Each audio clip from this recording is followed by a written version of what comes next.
출애굽기 20장 출애굽기 20장 16절 말씀. 내 이웃에 대하여 거짓 증거하지 말라. 아멘. 오늘 강론하면 다음 주면은 십계명에 대한 강론이 다 마치게 되어집니다. 오늘은 아마 조금은 엉뚱하게 이 내 이웃에 대하여 거짓 증거하지 말라는 말씀이 전개될 것 같아요. 그러니까 거짓 증거하고 별로 상관이 없이 이야기를 전개하다가 갑자기 마지막에서 이것이 바로 거짓 증거하지 말라는 말입니다. 이렇게 결론이 떨어지기 때문에 여러분들이 들을 때 어디 딴 데 이렇게 정신이 나갔다가 들어오면 안 되고 여기에 집중을 해 주셔야 될 필요가 있습니다. 이제 마지막에서 두 번째 십계명으로 우리가 알고 있는 바 내 이웃에 대하여 거짓 증거하지 말라 아홉째 계명이라고 보통 말하죠. 그러나 아홉째 계명은 아니다라고 말씀을 드렸었어요.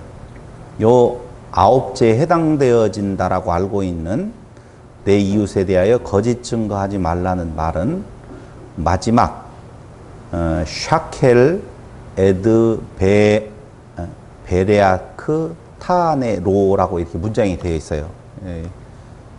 히브리 말로 샤켈 에드 베레아크 타네로 이렇게 되어 있다고요. 문장은 되어 있는데 제일 중요한 단어가 아마 샤켈 에드이겠죠. 거짓 증거라고 되어 거짓 증거하지 말라고 했으니 거짓 증거에 해당되어지는 샤켈 에드라는 단어가 중심일 것 같아요.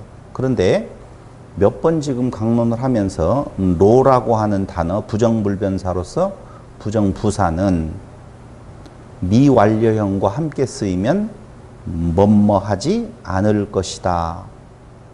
그런데 뭐뭐하지 않게 해줄게라고 하는 약속으로 번역되어지는 것은 바로 이 십계명이 무엇이기 때문에 언약의 말씀이기 때문에 그렇다. 약속의 말씀이기 때문에 그렇다라고 여러 번 지금 말씀을 드렸어요.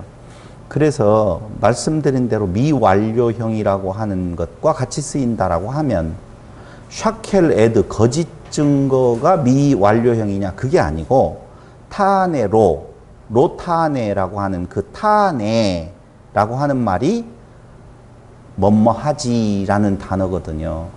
말진이라 이것이 로고, 근데 뭐뭐하지 타네가 바로 미완료형으로 쓰였다는 겁니다.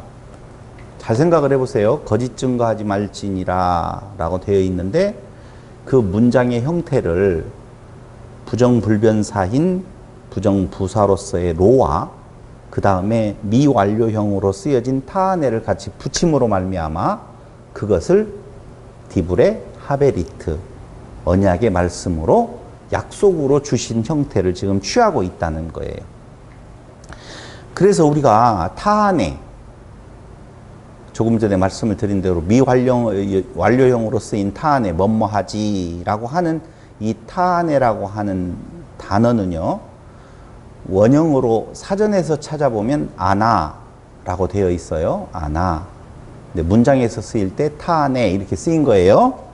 그럼 그 아나라고 하는 단어는 무슨 뜻을 가지고 있냐 하면은요 우리는 뭐뭐하지라고 되어 있지만 노래하다, 외치다, 말하다, 대답하다, 응답하다, 증언하다 뭐 이런 뜻이에요.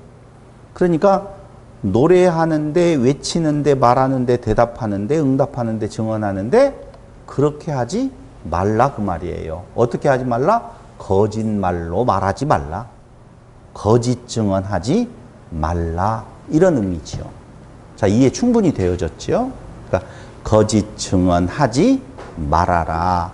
그런 말, 그런 노래, 그런 외침, 그런 증언하지 말아라.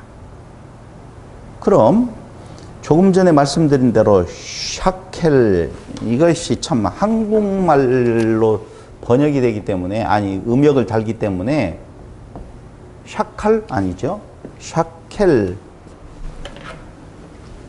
이렇게 발음이 되어지는데요. 샤켈. 그 뒤에 나오는 것이 에드. 에드는 여러분 너무 이건 뭐 어려운 거 없어요. 증거, 증인, 증언 뭐 이런 뜻이니까. 그러니까 샤켈 에드 거짓 증거, 거짓 증언 하지 말아라. 그런 의미예요. 근데 이 샤켈도 원형으로 들어가서 사전에서 찾아보면 셰케트 이렇게 되어 있어요. 사전에서 찾아보면 이렇게 발음을 한다고요. 그럼 이 셰케트라고 하는 단어가 뜻하는 것이 무엇냐? 거짓 증언이라고 할 때에 이게 도대체 무엇인 건가? 거짓이라고 하는 셰케트는 스트롱 코드 8267번인데요. 원래는 8266번에서 유래되어졌는데요. 요것도 미완료형이에요. 샤카르라고 하는 원형에서 온 건데요. 샤카르라고 하는 원형에서 온 건데 이게 속이다, 거짓말을 하다, 언약을 어기다, 도둑질하다 이런 뜻이 있네요. 속이다, 거짓말을 하다, 언약을 어기다, 도둑질하다 라고 하는 뜻이 있어요. 지난번에 무엇하지 말아라? 도둑질하지 말아라 라고 하는 우리가 이 10계명이라고 보통 말할 때에 8째 계명에 해당되어지는 것을 살펴보면서 어떤 성경 구절을 살펴보았냐면 예레미야 23장을 살펴보았는데요. 오늘 한 번 더 예레미야의 7장 23장 이쪽에 가서 보면 좀 우리가 참고적으로 볼 수 있는 내용이 있어요. 그래서 셰케트라고 하는 단어는 셰케른가 텐가 정확한 한번 여러분들이 찾아보셔요. 보면 이 거짓말이라고 하는 말은요. 이렇게 쓰여져 있는 것을 볼 수가 있어요. 거짓 증거, 거짓 맹세, 거짓 예언, 당치 않는 말, 헛것, 속이는 것, 사기 이런 것들이 다 셰케르라고 하는 거짓말에 들어가는 내용이에요. 그러니까 우리는 10계명을 사람과 사람 사이에 있어야 될 윤리와 도덕 개념으로 생각하지 말라고 그랬잖아요. 그러니까 사람과 사람 사이에서 거짓말하지 마라고 하는 것은 속이는 말, 어떤 것에 대해서 그 사람에게서 무엇인가를 얻기 위해서 내가 아닌 것을 긴 것처럼 이렇게 바꾸어 말하는 것을 거짓말이라고 거의 이야기를 하는데 성경에서 이 거짓말이 쓰이는 용례를 보니까 거짓 증거, 거짓 맹세, 거짓 예언, 당치 않은 말, 헛것 속이는 것, 사기에 해당되는 것을 통틀어서 거짓말이라고 이야기를 하더라 그 말이에요. 예레미야 23장 23절을 한번 찾아보시면 좋겠습니다. 예레미야 23장 23절로 40절.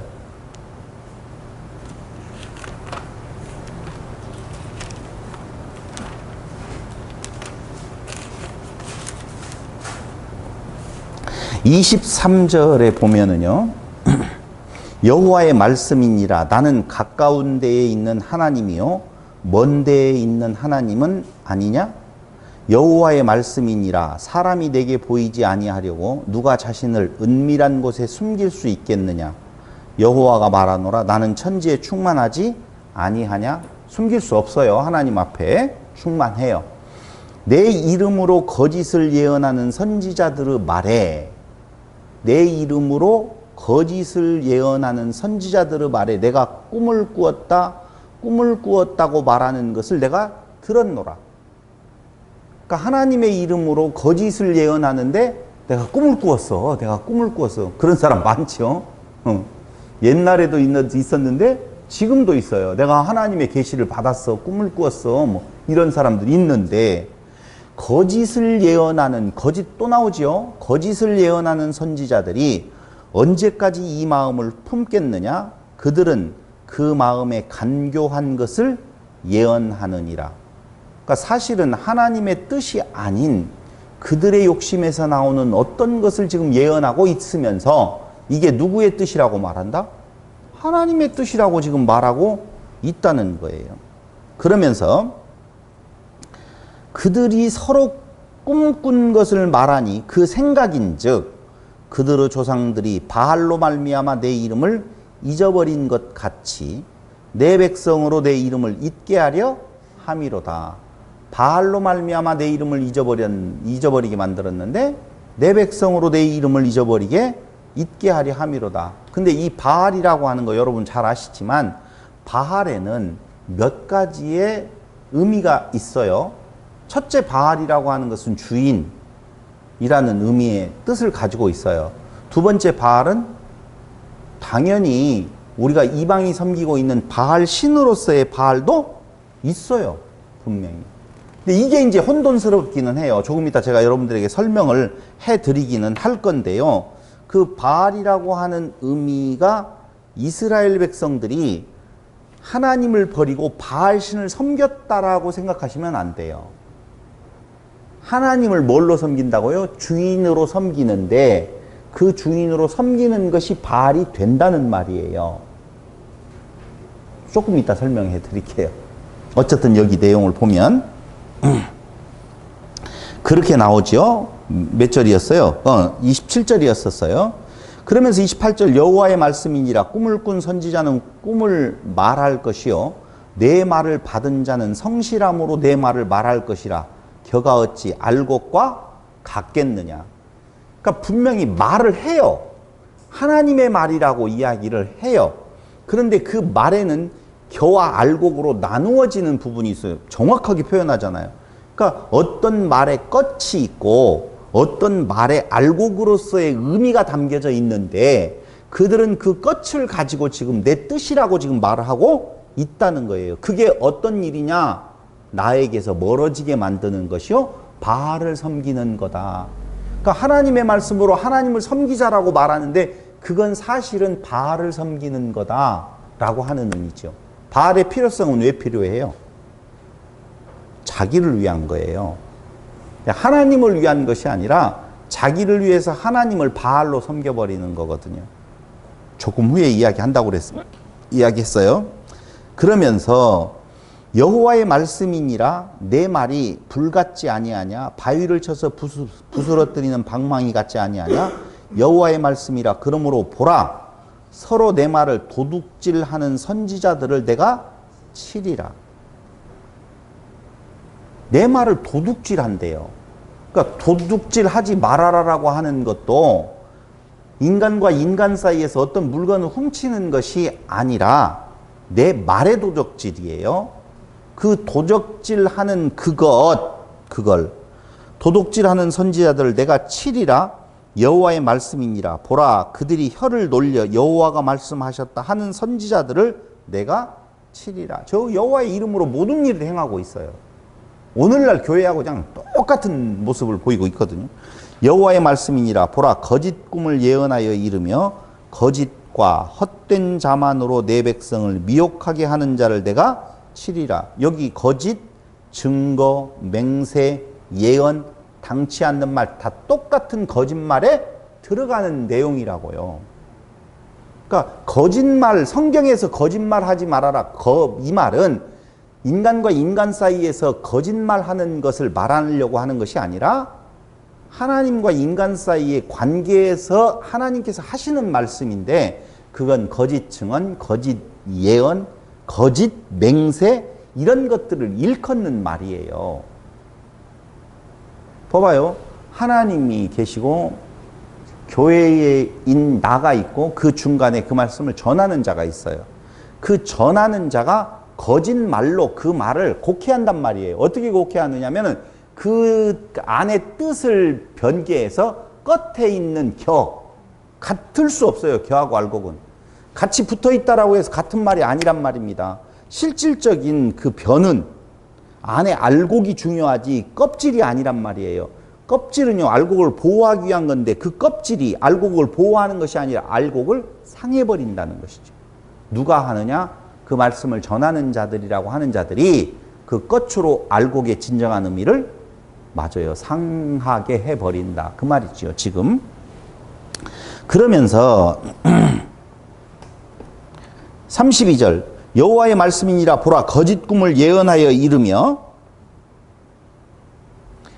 거짓과 헛된 자만으로 내 백성을 미혹하게 하는 자를 내가 치리라.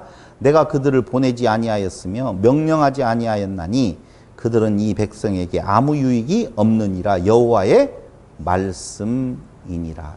이렇게 지금 정확하게 말씀을 해주고 있다는 거예요. 근데 40절까지 좀 보면 좋기는 하겠는데 좀 바보죠. 오늘 그렇게 복잡한 내용도 아니니까. 이 백성이나 선지자나 제사장이 내게 물어 이르기를 여호와의 엄중한 말씀이 무엇인가 묻거든 너는 그들에게 대답하기를 엄중한 말씀이 무엇이냐 묻느냐? 여호와의 말씀이 내가 너희를 버리리라 하셨고 또 여호와의 엄중한 말씀이라 하는 선지자에게나 제사장에게나 백성에게는 내가 그 사람과 그 집안을 벌하리라 하셨다 하고 너희는 서로 이웃과 형제에게 묻기를 여호와께서 무엇이라 응답하셨으며 여호와께서 무엇이라 말씀하셨느냐 하고 다시는 여호와의 엄중한 말씀이라 말하지 말라. 각 사람의 말이 자기에게 중벌이 되리니 이는 너희가 살아계신 하나님 만군의 여호와 우리 하나님의 말씀을 망령되이 사용함이니라. 이게 망령되게 사용된 거예요. 그럼 우린 이제 이해가 돼요. 망령되이 일컫지 말아라 라는 말이요. 한마디로 하나님의 말씀이 떨어질 때 겉으로 듣거나 말하거나 알아듣지 말아라라는 말이에요. 그게 망령되이 일컫는 거예요. 그러니까 살인하지 마. 나 살인 안 저질렀어. 이게 망령된 거라니까. 그러면서 몇 절이었어요? 37절. 너는 또 선지자에게 말하기를 여호와께서 내게 무엇이라 대답하셨으며 여호와께서 무엇이라 말씀하셨느냐 너희는 여호와의 엄중한 말씀이라 말하도다. 그러므로 여호와께서 이와 같이 말씀하시되 내가 너희에게 사람을 보내어 너희는 여호와의 엄중한 말씀이라 하지 말라 하였나니 그 말은 겉으로 드러난 그 말로 엄중한 말씀이니 꼭 이렇게 해야 된다 이렇게 말하지 말라는 것이죠. 너희가 여호와의 엄중한 말씀이라는 이 말을 하였은즉 내가 너희를 온전히 잊어버리며 내가 너희와 너희 조상에게 준 이 성읍을 내 앞에서 내버려 너희는 영원한 치욕과 잊지 못할 영구한 수치를 당하게 하리라 하셨느니라. 한마디로 말하면 구원에 관계된 내용이 이스라엘에게 우리에게 적용되어질 때에 그 구원에 이르는 방법으로서의 엄중한 말씀이야.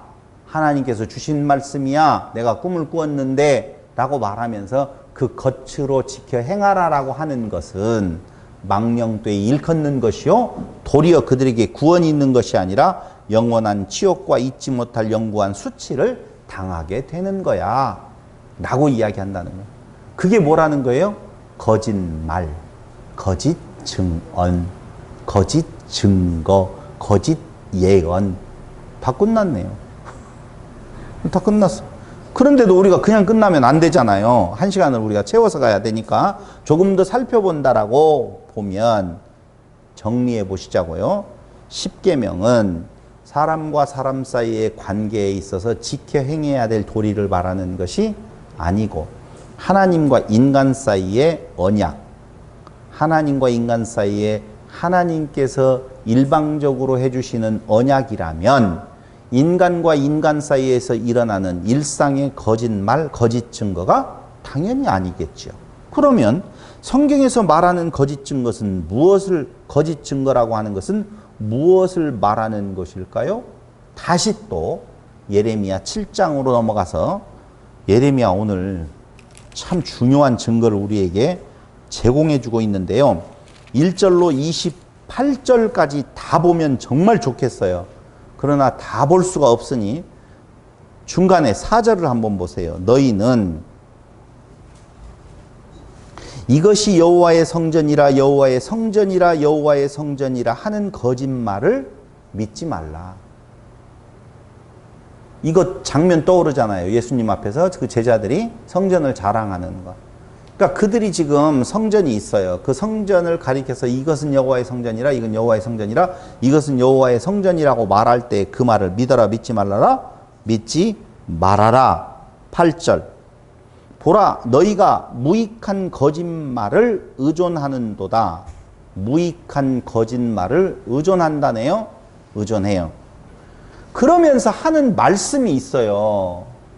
그 이 뒤에 이어서 나오는 말씀이 바로 십계명에 대한 내용이 나오잖아요.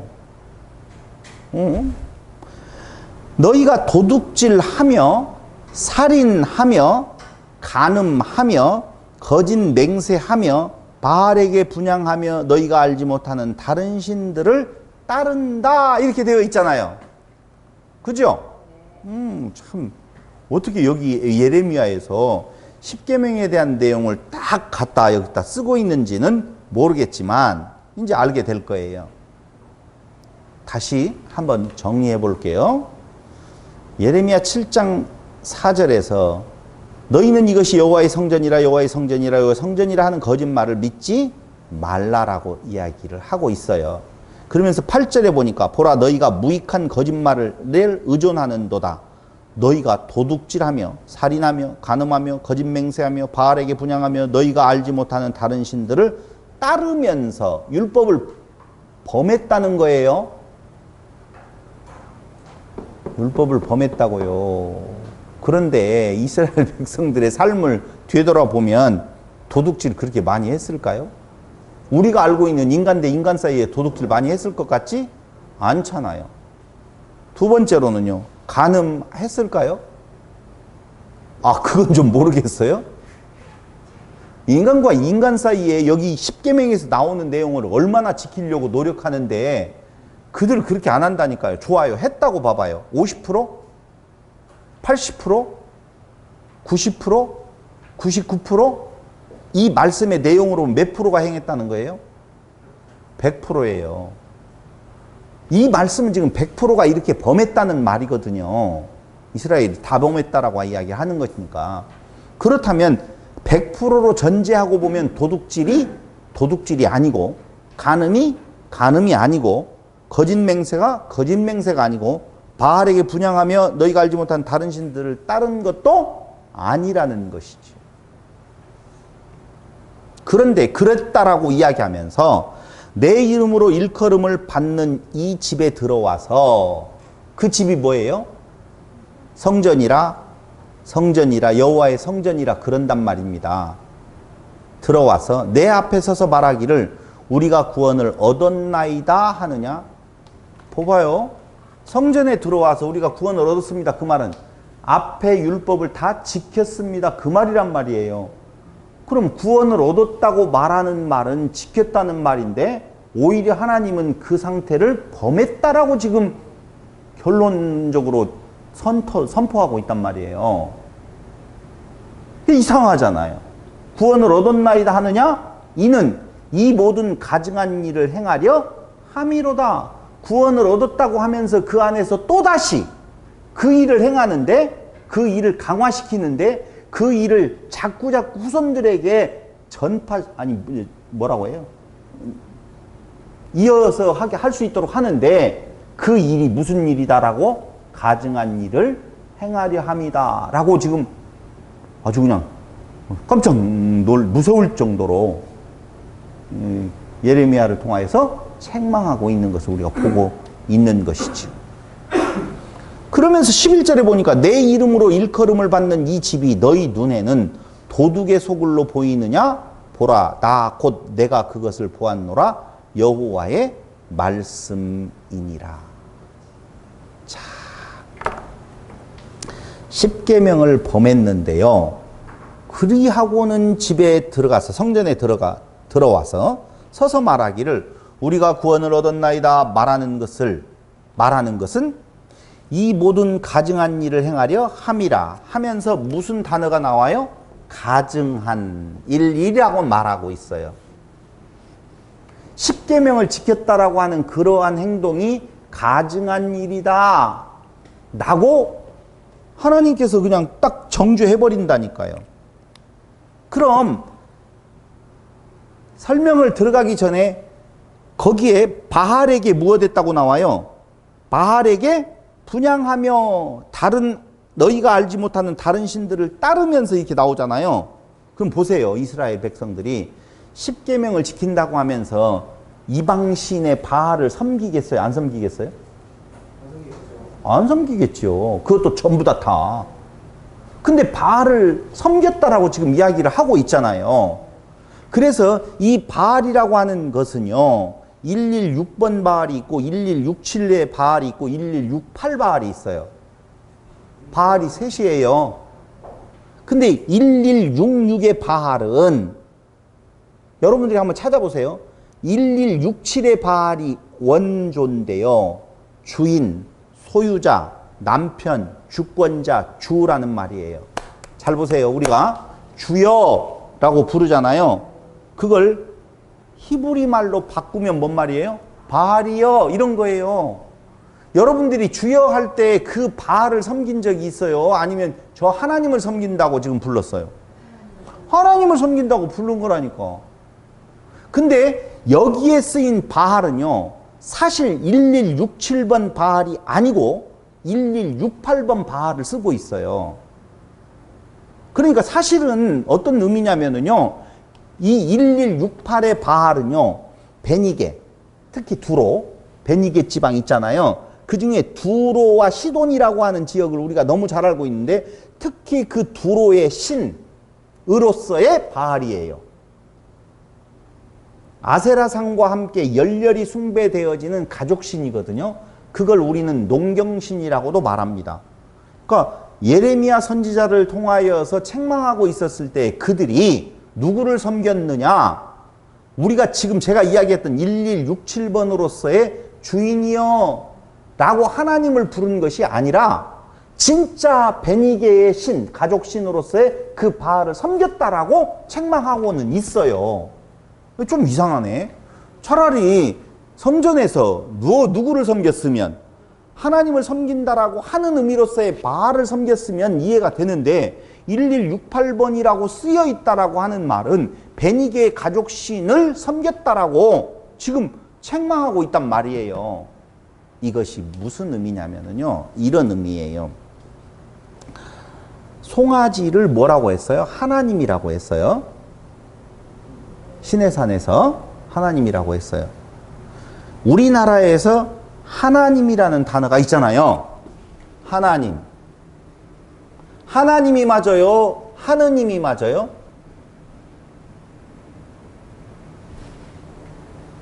천주교는 하느님이라고 쓰고 기독교는 하나님이라고 쓰는데 이것 때문에 싸움이 많잖아요. 하늘에 있는 유일하신 한 분이신 그분이니까 하나님이 맞다 라고 이야기를 하고, 하늘에 계시는 그분이니까 하느님이 맞다 이렇게 이야기를 하고, 하느님은 다신이고 하나님은 유일신이다 이렇게 하면 싸움을 하잖아요.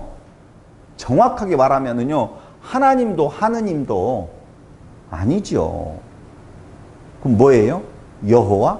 여호와의 이름조차도 사실은 정확하게 알 수가 없다는 것이 맞다니까요.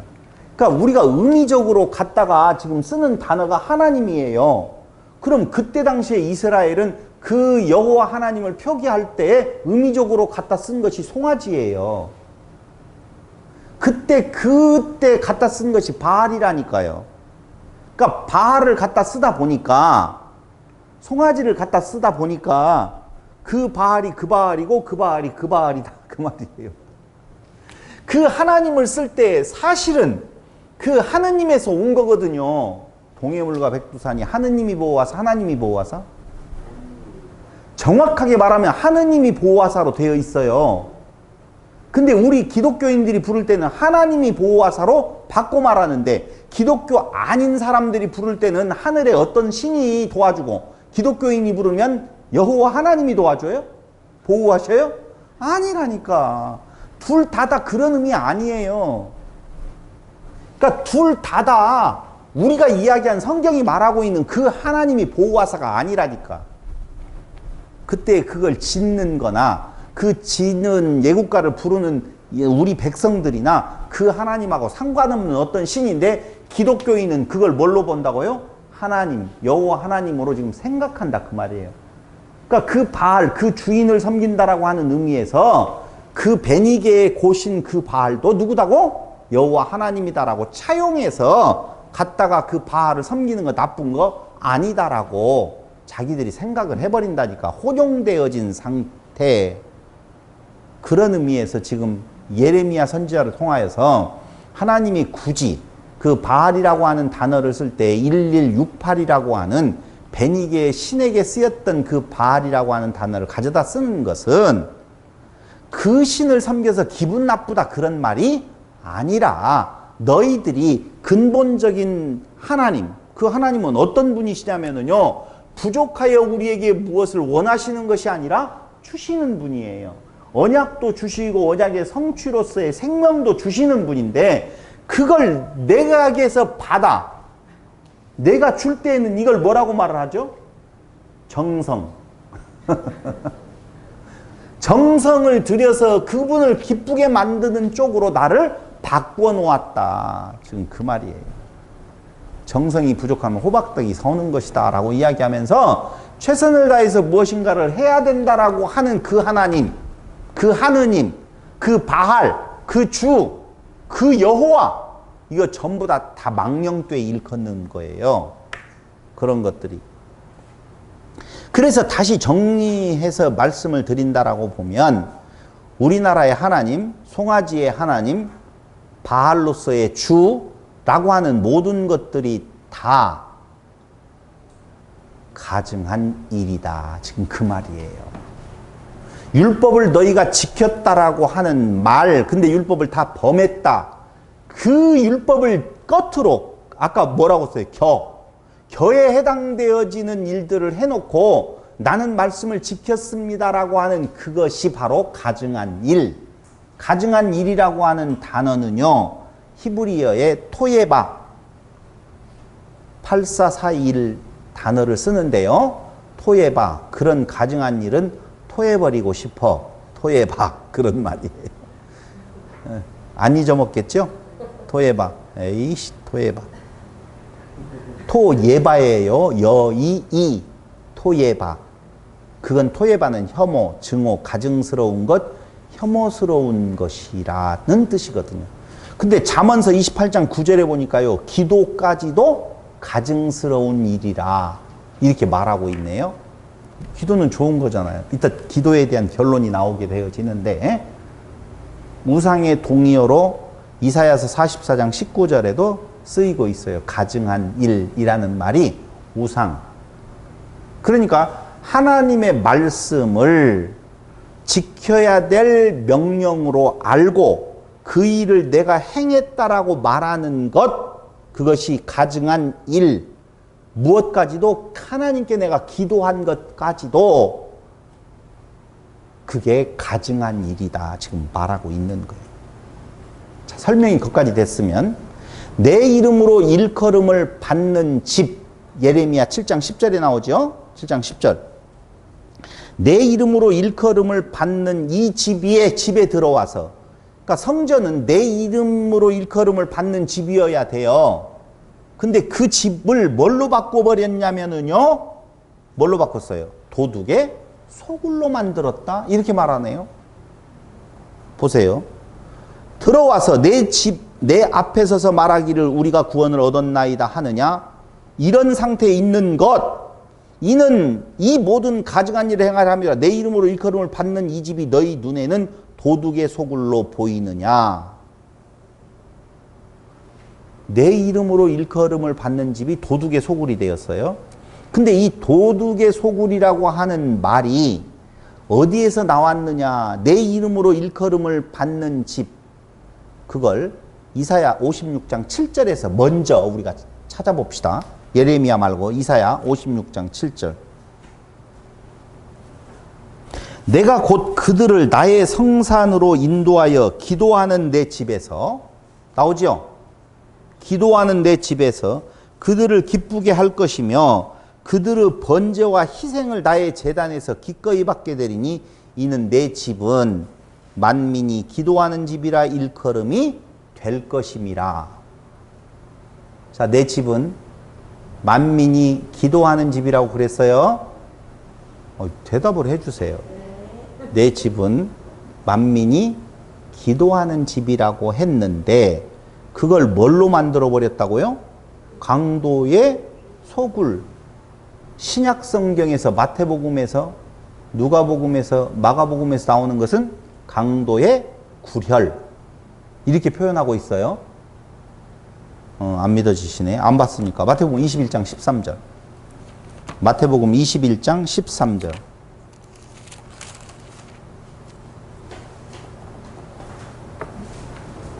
성전을 깨끗하게 하시는 예수님의 모습 우리 너무 잘 알고 있죠? 그때 예수님께서 하신 말씀이 그들에게 이르시되 기록된 바 내 집은 기도하는 집이라 일컬음을 받으리라 하였거늘 너희는 강도의 소굴을 만드는 도다 하시니라. 이해 왔죠? 이 예수님께서 하시는 말씀이 그 말이에요. 그러니까 기도하는 내 집인데 강도의 구렬로 만들었다, 소굴로 만들었다라고 지금 예수님께서 성전에서 장사하는 사람들을 보고 채찍을 들어서 쫓아내시면서 하시는 말씀이잖아요. 요 말씀이 무엇인지 궁금하셨죠? 다 알고 계셔서 안 궁금하셨구나. 근데 이 말씀의 근거가 어디였었냐면은 이사야서 56장 7절의 말씀이 근거가 되었단 말입니다. 내 집을 만민이 기도하는 집이라 일컬음이 될 것이라고 약속하셨는데 너희가 내 집을 뭘로 만들었다?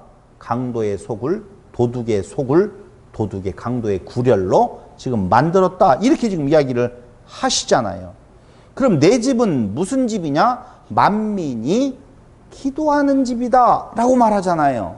그럼 만민이 기도하는 집이라는 말은 우리가 이렇게 잘 얼핏 들으면 그 성전에 들어가서는 기도만 해야 되는구나 이렇게 알 수 있잖아요. 장사하면 안 되고 무엇을 해야 된다고요? 기도해야 되는구나 이렇게 알 수 있죠. 그렇게 안 알고 있으면 다른 알고 있는 걸 말씀해 줘 보세요. 성전에 순수함이 없어서? 그렇게 생각했다고요? 하여튼 박 집사님의 이야기가 뭔 말인지는 내가 잘 머리가 한계가 있어서 이해를 못하지만 조금 더 설명을 해드리면은요, 나의 집의 이름이 기도야 그 말이에요. 다시요.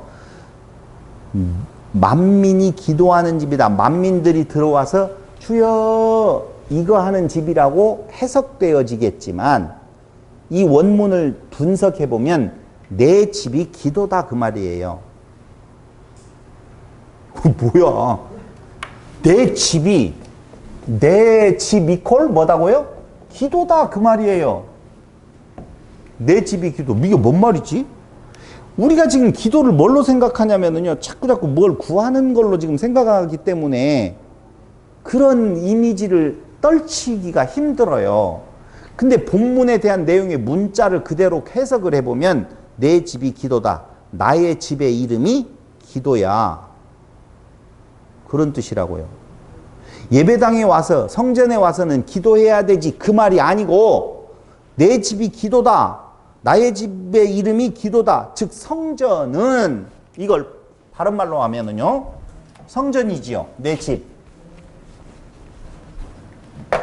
내 집은 성전이라고 하는 우리가 말로 표현할 수 있잖아요. 그럼 성전이 곧 내 집이야.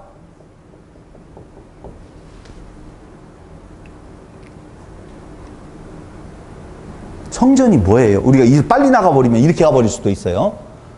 내 집이 성전, 내 집이 기도야. 성전은 내 집이야. 같은 말이라. 이건 성전은 내 집이고 성전이 뭐고 기도고 이렇게도 다 연결이 지금 되어졌다니까요. 그럼 다시 한번요. 성전은 내 집이요. 내 집은 곧 무엇이요? 기도요. 그래서 기도라고 하는 말은 프로슈코마이 라고 하는 히브리 단어, 헬라어를 쓰는데요. 프로슈코마이. 근데 이 프로슈코마이라고 하는 말의 단어는요, 프로유코마이라는 뜻인데요. 유코마이가 원함이라는 뜻이에요. 원함.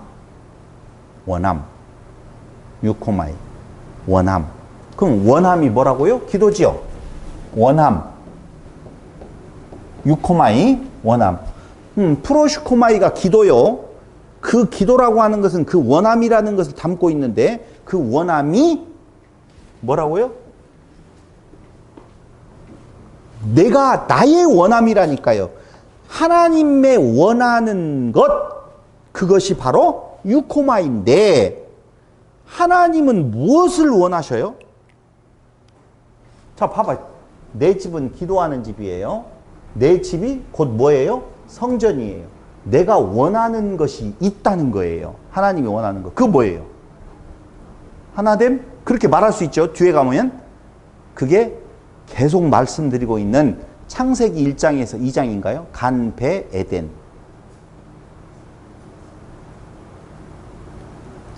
내가 원하는 것은 다른 거 아니에요. 성전 짓는 거라니까. 하나님의 원하는 것은 오직 하나밖에 없어요. 성전 건축이라고요. 성전 건축은요, 뭐가 있어요? 울타리를 치잖아요. 에덴의 동쪽에 울타리를 쳐놓은 거, 그게 간, 배, 에덴이라고 그랬죠? 하나님의 원하는 것은 다른 거 하나도 없어요. 그게 뭐예요? 성전 건축. 그래서 성전이라고 하는 것이 내 집이요, 내가 그게 원하는 거야 라고 하는 내용이 지금 다 하나로 뭉뚱거려지면은 하나님의 원하는 것은 딱 한마디로 말하면 성전 건축. 근데 오늘날 이 건물 지어놓고 이게 성전 건축한다라고 돈 내라고 하는 것은 말도 되지도 않는 어불성설이라니까요. 근데 보세요. 하나님의 원하는 것이 있으면 우리의 원하는 것이 있어요, 없어요?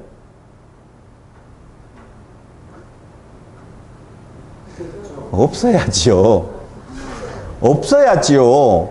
왜? 하나님과 내가 하나 되어진, 내가 성전이 되어졌다는 말은, 내가 성전이 되어졌다는 말은 나의 원함이 없는 상태죠. 근데 나의 원함이 있다는 말은 내가 성전이라 아니라? 아니라는 거예요. 분리되어져 있다라고 보시면 된다니까요. 그래서 예수님께서 기도를 가르쳐 주시잖아요.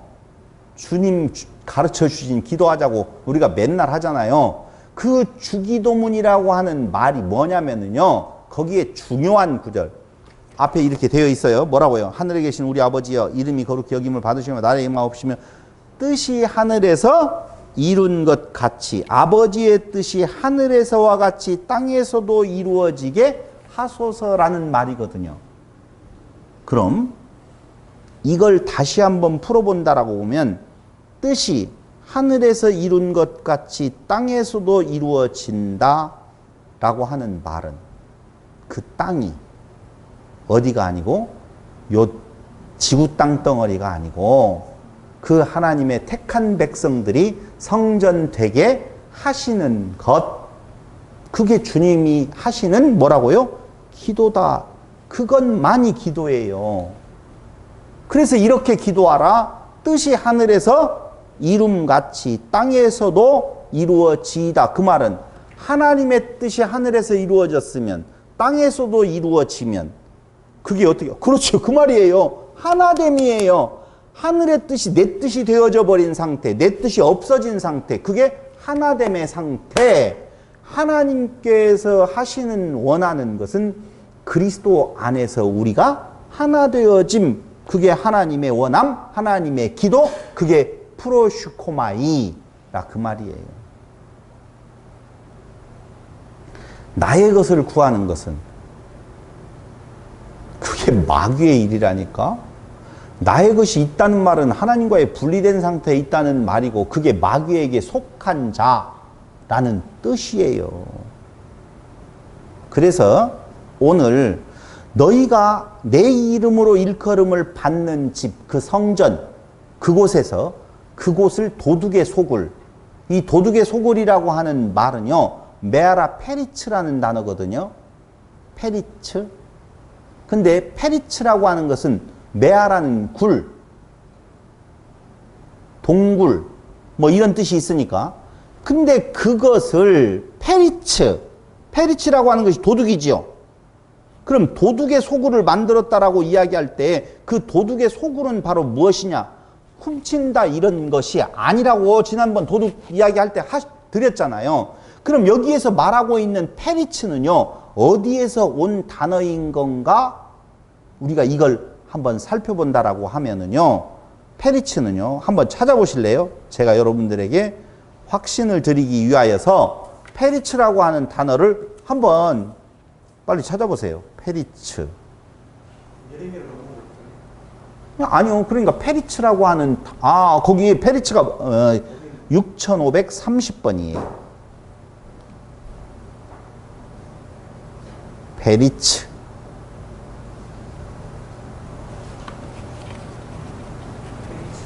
찾았어요? 페리츠를 찾아보니까 그 원형은 어디에 있다고 나와 있어요? 페리츠가.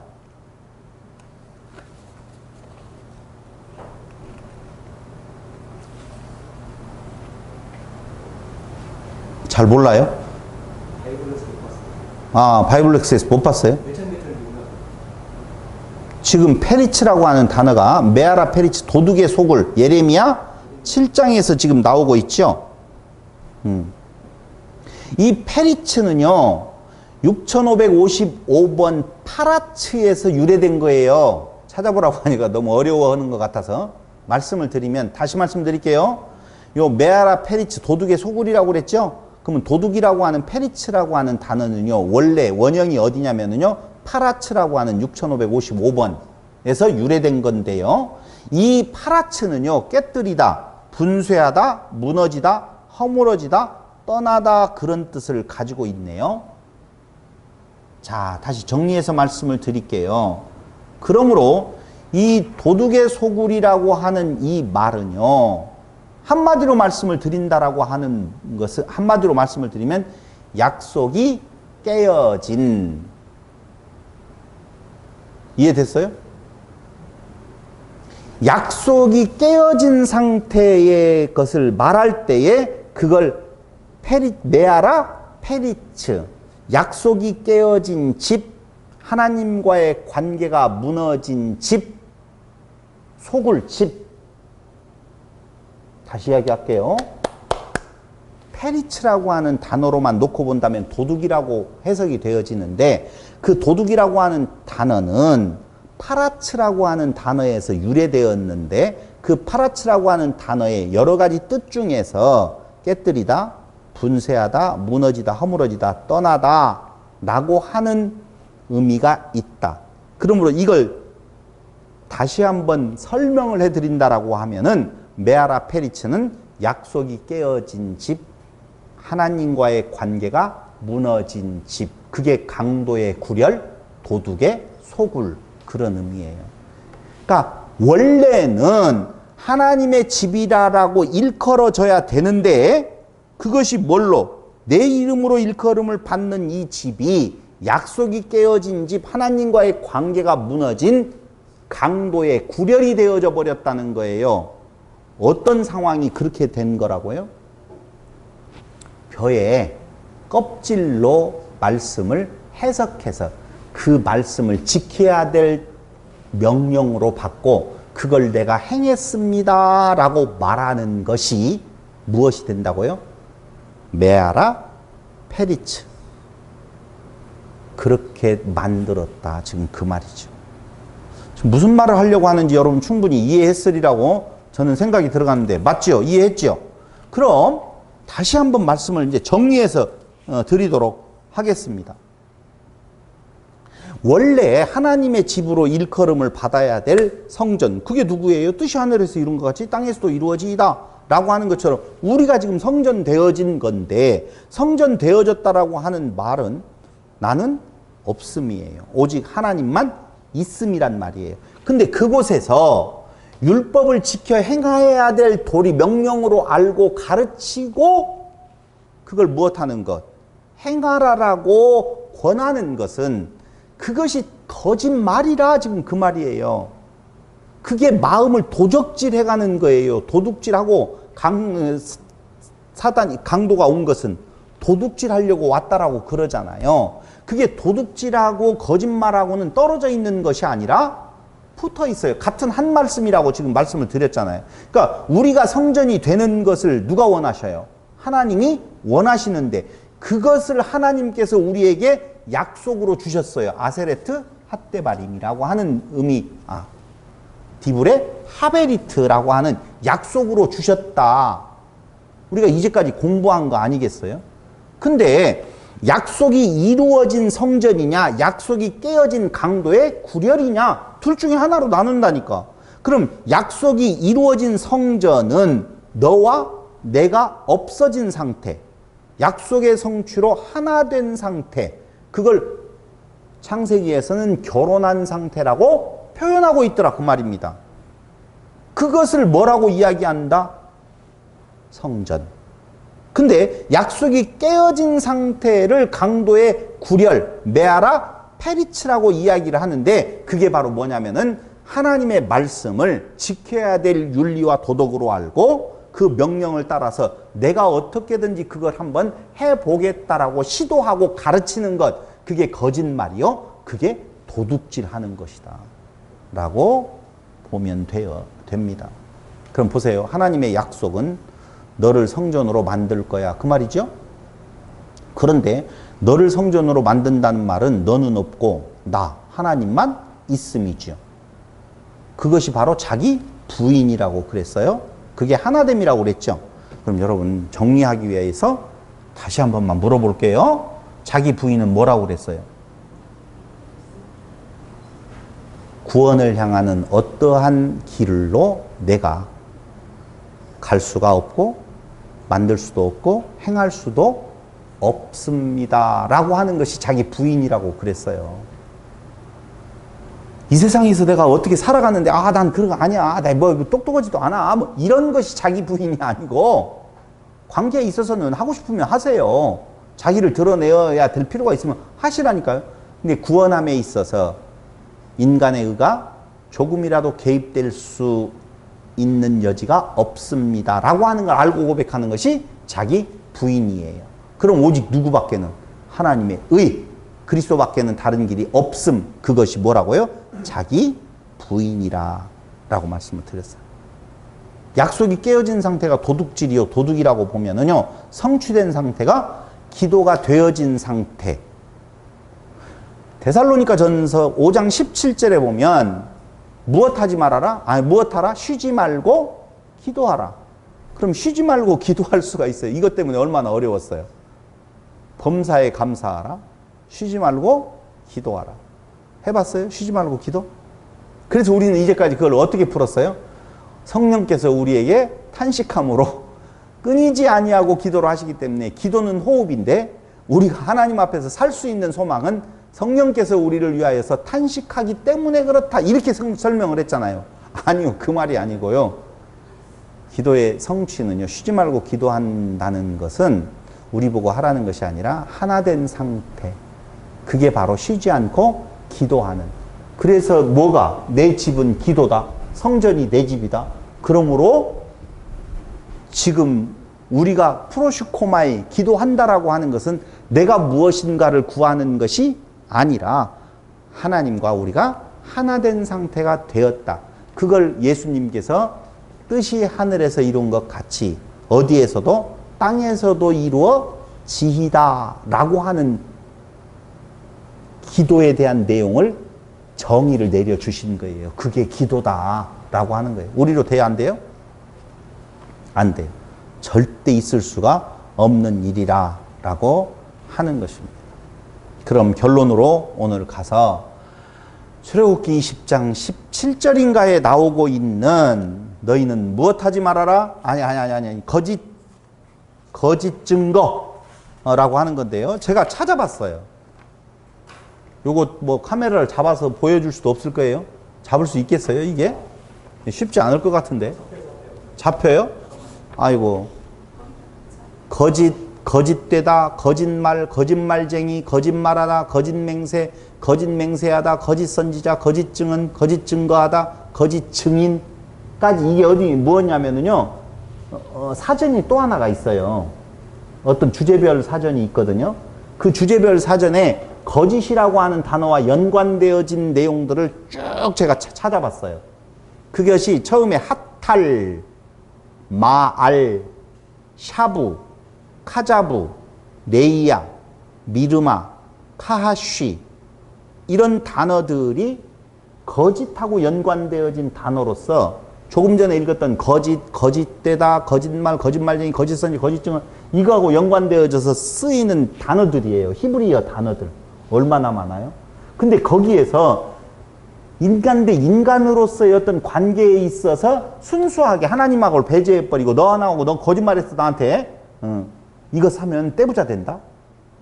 사실은 떼부자 안 되는데 이거 사면 주식이 올라간다? 이 땅 사면 틀림없이 올라갈 거야. 왜? 그 자기 땅인데 이거 떨어질 것 같아요. 그래서 어쩔 팔아먹으려고 거짓말을 이런 말에 거짓말이 없다니까요. 그럼 성경이 말하고 있는 이렇게 많은 이야기들의 거짓이라고 하는 내용은요. 어디에서 말하고 있는 건가? 거짓 증언하지 말아라. 거짓말하지 말으라고 하는 것은 바로 하나님 말씀을 가지고 지켜야 될 행동 강령으로 말하는 것. 그게 거짓 증언, 거짓말이라는 거예요. 이해됐죠? 앞으로 여러분 거짓말하지 말고 그럼 뭐예요? 거짓이 아닌 참된 말을 해야 될 거 아니에요. 그건 성경에서 아까 이야기한 대로 벼의 겨가 아니고 알곡이라고 하는 거예요. 그럼 그 알곡은 뭐예요? 아까 십계명, 율법, 성경 전체로 놓고 본다라고 하면 그리스도 대신 예수 외에는 다른 일이 없다. 그래서 예수님께서 말하기를 말씀이 누구에 대해서? 나에 대해서 증거한다. 그 말이에요. 말씀이 그리스도에 대해서 증거하는 걸로 받아들이지 못하면 내가 지켜 행해야 될 명령으로 받게 되어지고 그렇게 해야 된다라고 가르치는 것이 거짓 증거, 거짓 증거하는 거예요. 그러니까 정말 안타까운 일들이 한국 교회에서 벌어지고 있는 것은 교회마다 이렇게 해야 됩니다. 저렇게 해야 됩니다. 적어도 권사가 됐다면 장로가 됐다면 집사라고 보면은 이렇게 살았으면 안 됩니다. 저렇게 살아야 됩니다라고 말하는 거. 그럼 그냥 마음대로 살아도 돼요? 마음대로 살아. 이런 말이 어렵잖아요. 그럼 뭐 예배당에 자주 안 나와도 돼요? 빠져도 돼요?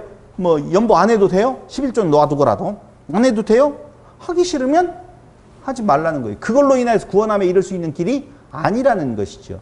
그건 인간 공동체 안에서 서로 지켜가야 될 내용이고 사회적인 생활에 있어서 내가 감옥 안 가고 편안하게 생활을 하려고 그 사람과 사람 사이에 맺어진 그 약속을 지켜가는 것이지 그걸 하지 말라라는 말 아니에요. 그건 인간적인 도리로서 계약관계에서 계약으로서의 지켜야 될 규범이지요.